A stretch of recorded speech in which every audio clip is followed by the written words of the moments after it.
And joining me are the film critic and broadcaster Mark Kermode, novelist and critic Bidisha, writer and broadcaster Dotun Adebayo, and journalist Peter Whittle, director of the New Culture Forum. Shane Meadows' latest film, This Is England, returns to Thatcher's Britain in the aftermath of war in the Falklands, when unemployment was tipping 3 million, skinheads had a bad name, and the National Front was recruiting. This Is England is about class, race, music and rites of passage. And although it's not strictly autobiographical, Meadows grew up during this era and, like the main character Sean, the director was taken under the wing of a skinhead gang. In This Is England, 12-year-old Sean, played by first-time actor Thomas Turgoose, is an only child whose father has been killed in the Falklands War. He's bullied and alienated at school, a lonely outsider, until he's adopted by some skinheads. Get that mop off. It's coming off. Oh, Hey. All right, Pinkhead. Yeah, we're getting going now. Top fidgeting. Good job, mate. Oh, mate, it looks better already, that. Done it, Mill? Definitely, Well done, definitely. mate. You're looking good. Head down. Oh, there's loads of it. It's just never ending. Don't be rough with him, lol, he's only a baby. Put your head up. You have to show me just put it down, lol. And what an airline, girls, eh? Don't forget that, dude. I can see it. Honestly, mate, it's sterling. Get rid of off. Get off them. Really smart. Any smart, eh? Does look good. Tell you what, mate, I'm well impressed. There we go, mate. That's it. Look at that. Mark Kermode, does Shane Meadows, do you think, reclaim skinhead culture? I think he does. It's really great to see a movie which doesn't just describe all skinheads as racist thugs. I mean, it's not Romper Stomper, it's not The Believer. I mean, obviously it does owe something to Alan Clark's Made in Britain, but it's a really compassionate portrait of that culture. It's seen by somebody who was inside of it, who understands that it was originally a multicultural movement and that other elements then came in and infected it. And very much the story of what happens to the central character over that summer is that he's first taken under the wing of a very sort of nurturing group, and then they're taken over by a much more hostile right-wing element. I think the real essence of Shane Meadows' cinema is that he kind of lost his way a bit with Once Upon a Time in the Midlands, and then he found his soul again with Dead Man's Shoes. And with this, it's like it's the most confident thing he's done. He really understands those characters. He really cares about them. That confidence comes from, you know, this intimate knowledge. Intimate knowledge, as he said, I mean, you said yourself, it's slightly autobiographical, and he did have that experience of being in a skinhead gang, all the good stuff about it, and indeed witnessing firsthand the bad stuff about it, which he does not soft pedal on. I mean, I think it's one of the, you know, the best portrayals of British youth culture that I've seen in ages. Bidisha.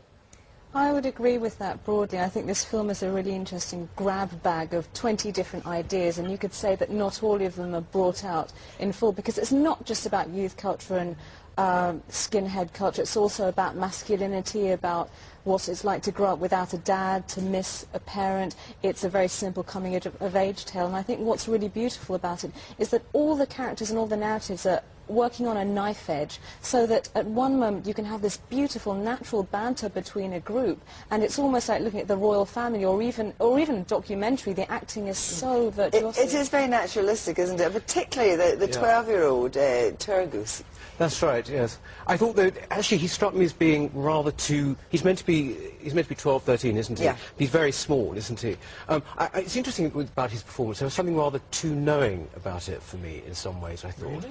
Yes. I found really that although the other performances were great, somehow there was something about his performance which somehow felt a little bit too mature in a way, particularly for such a sort of short kid. Yeah, but the interesting thing is the parallels in real life with him are that, you know, he did have a difficult background. He was in trouble at school, and that's how Shane Meadows and his casting lot went out and found him. So, in a sense, his knowingness is only perhaps from the fact that there are mirrors in his own life. Yes, I suppose I felt, though, I couldn't help thinking when I was watching it that, you know, I enjoyed it. It was perfectly fine, but there was something sort of slightly predictable about the turn of events, I felt.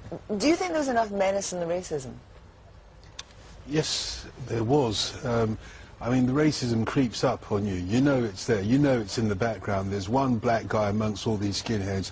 If you know the history of skinheads going back from the early 60s, it was about working class black and white youth. But something happened in the late 70s and early 80s which splintered it apart. And what happened really was that the far right came in there and stepped in. And this is the point where This Is England plays out in, at the early 80s, where the far right have taken over the skinhead movement. So we know that it's always underneath, just below the surface. What's quite funny about it is that the points when you realise, you remember, the kind of, you know, they were just kids going to the disco together, because new romantics are sitting with skinheads and stuff, and you remember that's what it was like. But that's exactly the thing he gets right, and that so often when people portray youth culture, particularly British youth culture, it's done from the outside by people who don't understand what it was actually like to be part of that. And I think actually Dotton's completely right. The essence of that culture is it's working class, and it was multicultural. It was then infiltrated by another element. Well, that infiltration, let's look at this now. Now, this is when Sean is in the car with Combo, played by Stephen Graham,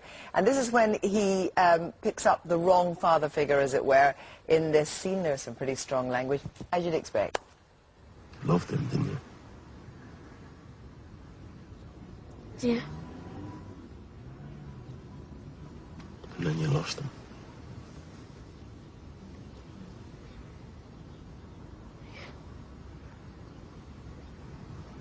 I know what it's like. To have people walk out on you. To have people just fucking leave you.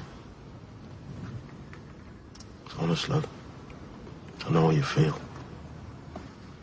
You ever want anyone to talk to? Someone to cry with? Or just to fucking have a hug? I'll punch the fuck out of them, telling you I'll be there for you. Vidisha, I mean, Shane Meadows talks about the fact that it's a kind of, you know, a hymn to the past in a sense, because, you know, there's all the horrible stuff that's going on, but what there is really there, for better or worse, is community, and his feeling is that we just don't have that anymore. I don't know about that. I definitely think that there's a universal message which isn't just rooted in the historic story, which is that people do really yearn for guidance and for community. And you can see it even in the character played by Stephen Graham.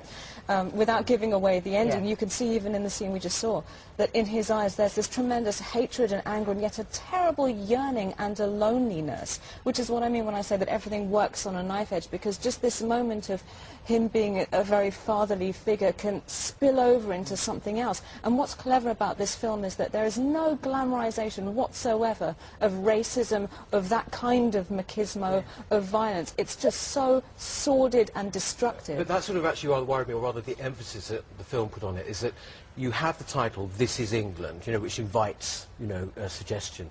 And through the film, we've also got all this archive of the Falklands War. And there's at one point where someone's been rather badly beaten up, and it cuts immediately to some archive of British soldiers with Argentinian prisoners. And it seems to me that the kind of message, it seems to me, was that this is all of us, this is England, this is the culture, and it's disgusting. And I think that, you know, that's simply wrong. You can't take a fringe part of the culture and somehow or other just sort of make the statement for the whole thing. It's not saying it's disgusting. What it's doing is it's making a parallel with that period in 1983 with today, but it's not saying it's disgusting. Actually, I think that's the key thing. I don't think Shane Meadows is disgusted by the culture. I think you're absolutely right that he doesn't in any way soft pedal on the horror of the racism. But in fact, the character's racist violence is because that character, who's a white character in the film, is jealous of the fact that the immigrants have a culture, and that's what makes him so angry. And I think that he's shown to be pitiful. It's such sort of a miserablest British thing. It's very self-loathing, I think. Oh, I think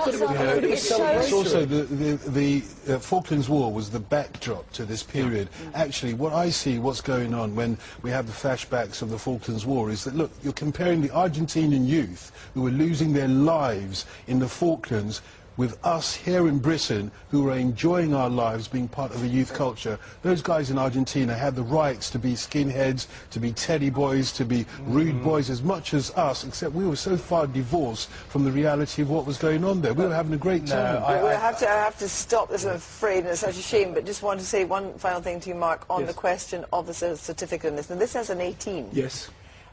but there's some trouble, and Shane Meadows was very angry about Shane that. Meadows wanted a 15 because he thinks that it has a message for teenagers. He made it for teenagers of the age of the people portrayed in the film. One council, at least, Bristol Council, has overturned the 18 and given it a 15, but the BBFC said it's not just the swearing, it's that there is one explosive scene of violence, and also they were worried about its depiction of racism and racist swearing. They thought that that may be misinterpreted by younger viewers. I have to say I disagree. Well, make your own minds up, because if you are over 18, you can see this is England. It's on general release, and as we've been discussing, Bristol has overturned the BBFC ruling. It's certificate 15, so if you're younger than 18, get yourself to Bristol. Other councils may follow, we don't know yet.